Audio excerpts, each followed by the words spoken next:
Have ground beef at home? Let's turn it into a delicious meal in just 15 minutes. In today's video, I'll show you a quick and easy ground beef recipe that's perfect for lunch or dinner.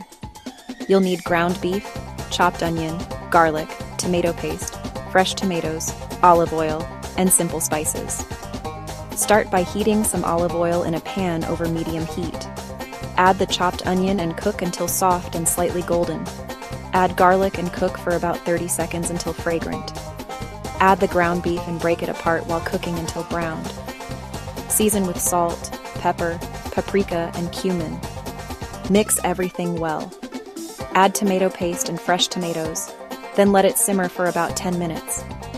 Look at that rich and juicy texture. This dish is full of flavor and incredibly satisfying. Serve it with rice, pasta, or warm bread. Perfect for any occasion. If you enjoyed this recipe, don't forget to like, comment, and subscribe for more easy and delicious recipes.